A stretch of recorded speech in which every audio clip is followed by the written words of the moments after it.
dengan nomor undian 1 akan membawakan tema Akhlakul Karimah Fondasi Negara. Dipersilakan. A'udzu billahi minasy syaithanir rajim.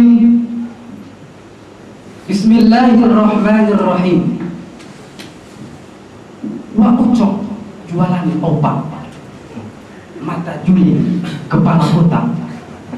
Sambutlah salam dengan serempak. Kalau serempak masyarakat IPGI pastilah kompak. Assalamualaikum warahmatullahi wabarakatuh. Nampaknya kurang semangat. Ku tengok tadi depan semangat, cuman di belakang masih ada juga yang berkumpul. Saya ulangi sekali lagi dengan berpantun, boleh ya? Buah mengkudu, buah rambutan, masak sebiji di tengah hutan. Cintaku pada dewan juri dan hadirin sekalian bukanlah cinta buatan, bagaikan paku lekat di papan. Assalamualaikum warahmatullahi wabarakatuh.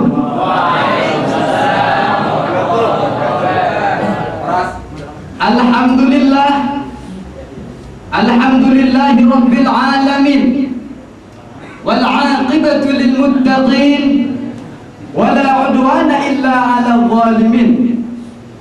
Wassalatu wassalamu ala sayyidinal mursalin wa ala alihi wa ashabihi ajma'in. Amma ba'du. Yang kami hormati para dewan juri yang baik hati, karena dalam hal menilai kami tidak pernah pilih kasih, serta saudara-saudara sekalian yang saya cintai dan saudari-saudari sekalian yang mau menyintai saya. Dengan alhamdulillah, sebuah kalimat tahmid, setinggi puji dan sedalam syukur, marilah kita panjatkan puja dan puji syukur kita kehadirat Allah Subhanahu wa ta'ala, di mana Allah dalam hal memberikan nikmatnya tidak pernah membedakan antara satu manusia dengan manusia yang lainnya. Allah tidak pernah membedakan antara tukang semen dengan para bisnismen. Betul. Bahkan sampai Bapak Rio Erisman sama-sama mendapatkan nikmat berupa oksigen. Allah tidak pernah membedakan antara tukang pino dengan tukang foto. Bahkan sampai Bapak Susilo sama-sama mendapatkan nikmat, bisa menikmati susu Milo. Namun perlu kita ingat, yang membedakan sedikit banyaknya, besar kecilnya nikmat Allah Subhanahu wa ta'ala tergantung sejauh mana kualitas keimanan dan ketakwaan kita kepadanya. Selanjutnya, Allahumma sholli ala sayyidina Muhammad. Marilah kita sampaikan kepada roh junjungan kita, Nabi besar Muhammad sallallahu alaihi wasallam. Mudah-mudahan dengan banyaknya kita bersolawat kepada beliau, kita akan mendapat syafaatnya di hari kemudian kelak. Amin, amin ya rabbal alamin. Saudara-saudara dan saudari-saudari sekalian yang sama-sama saya cintai, hujan dan badai tak pernah usai. Cuaca tak selamanya bersikap ramah kepada kita. Bahkan awan kelabu lebih akrab kepada kita. Datang dan pergi, datang dan kembali. Itulah potret kehidupan anak manusia di negara kita, Indonesia. Indonesia saat sekarang ini sedang berada dalam kondisi krisis multidimensi. Krisis ekonomi, krisis hukum dan keamanan, krisis politik, krisis kepercayaan, yang kesemuanya itu bermuara dari adanya krisis moral atau akhlak. Karena masih banyaknya para pelaku ekonomi pelaku hukum dan keamanan, pelaku politik yang masih kurang bermoral. Pemimpin kita disuruh oleh atasan untuk menjaga laut, malah rame-rame keroyokan jadi bajak laut. Disuruh oleh atasan untuk menjaga hutan, malah semuanya keroyokan jadi orang hutan.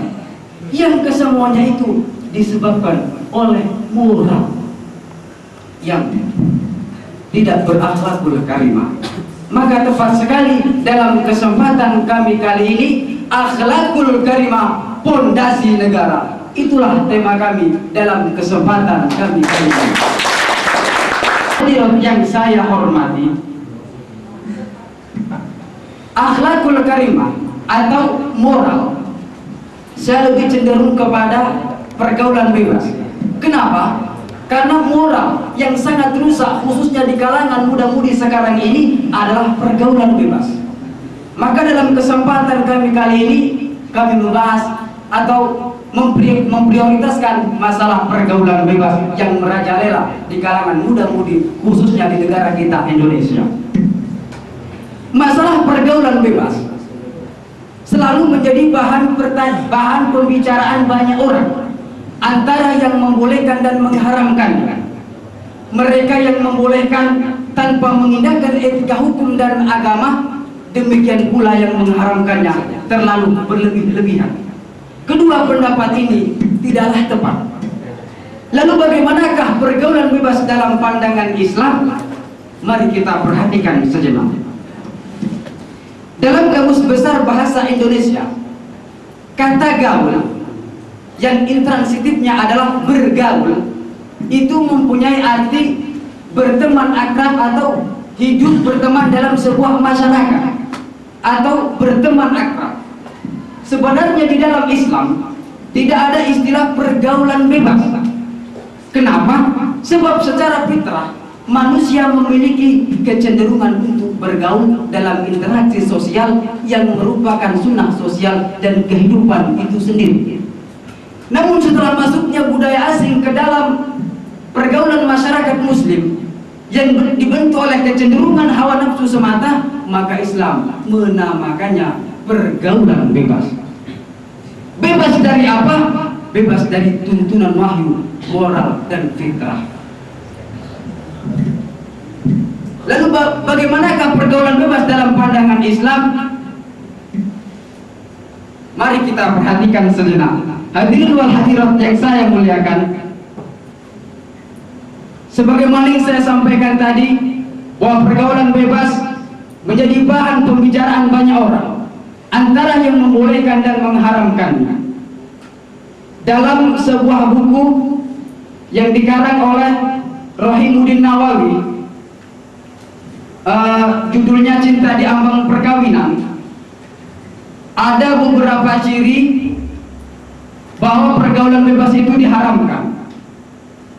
Yang pertama yaitu bebas terbukanya aurat. Rasulullah SAW bersabda, la yanjur rajul ila auratir rajul walal mar'ah ila auratil mar'ah wala yubdir rajul ila rajul fi thawbil wahid walal mar'ah ila mar'ah fi thawbil wahid. Itu yang pertama. Yang kedua, bebas berpandang-pandangan. Rasulullah SAW bersabda, an-nazratu samun masmumun min syami iblis, man taraka mukhafatallahi abdalahu Allahu imanan yajib halawatahu fi qalbihi. Itu yang kedua.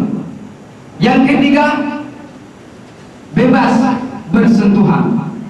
Rasulullah SAW bersabda, yang artinya tusukan jarum dari besi pada kepala seorang di antara kalian lebih baik daripada menyentuh perempuan yang tidak halal.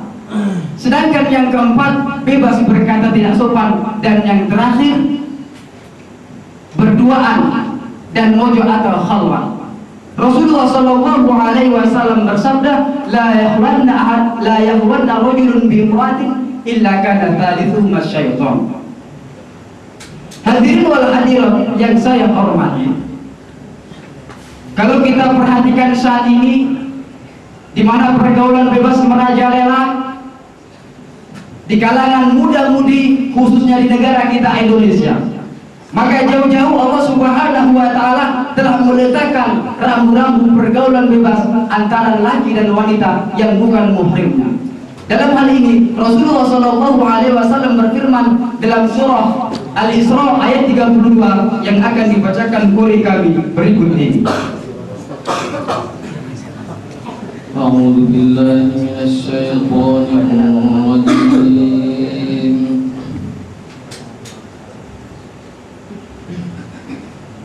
Bismillahirrahmanirrahim.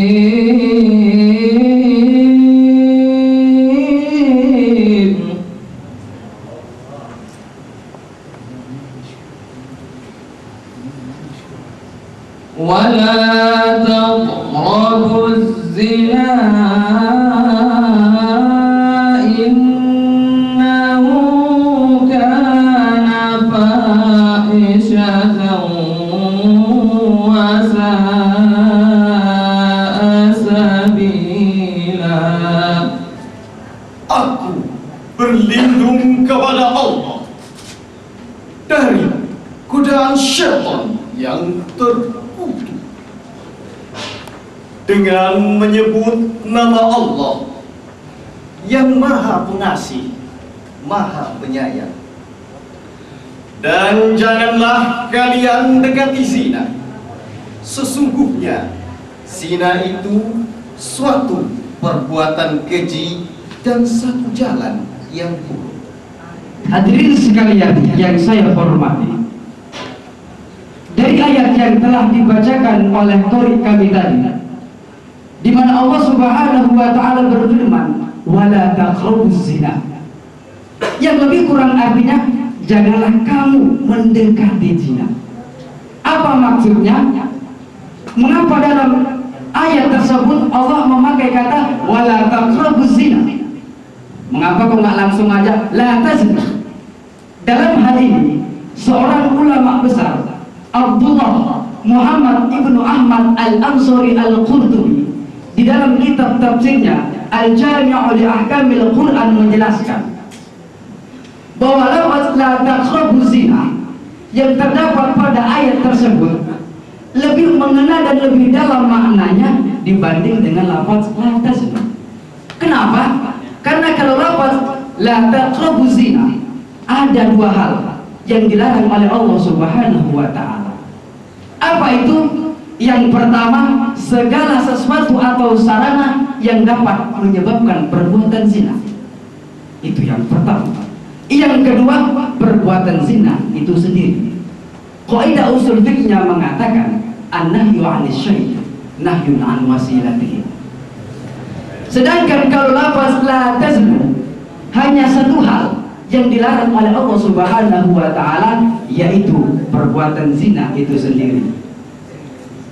Maka pada ayat tersebut memakai lafaz la taqrabuz zina. Logikanya mendekati saja tidak boleh, apalagi melakukannya. Mendekati ini tidak boleh, apalagi mengambilnya. Hadirin wal hadirat yang saya muliakan.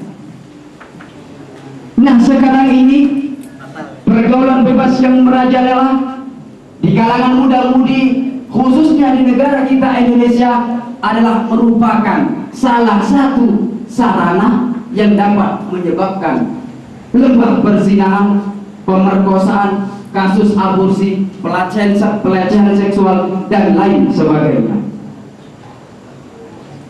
Lihatlah dampak yang akan ditimbulkan dari pergaulan bebas.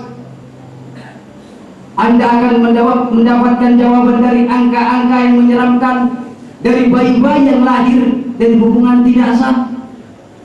Anda akan mendapatkan wanita-wanita hamil dari hubungan perzinahan. Akankah Islam membiarkan hal tersebut terus merajalela? Tentu saja tidak. Jauh-jauh Islam telah memberikan solusi. Yang pertama sekali adalah menahan pandangan baik laki-laki maupun wanita. Untuk lebih lanjutnya, mari kita dengarkan lantunan ayat suci Al-Quran yang akan dibacakan oleh qori kami berikut ini. قل للمؤمنين يغضوا من أبصارهم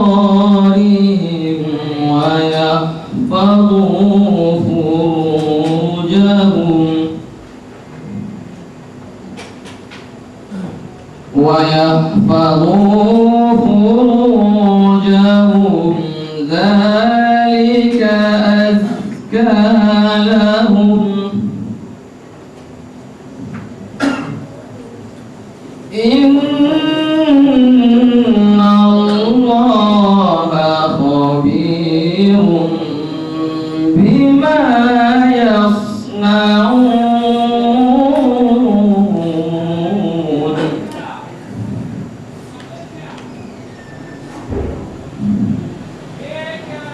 وقل للمؤمنات يغضضن من أبصارهن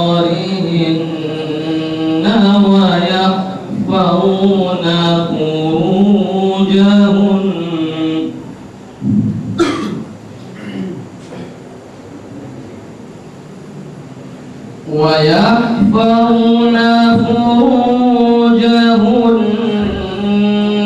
ولا يبدين زينتهن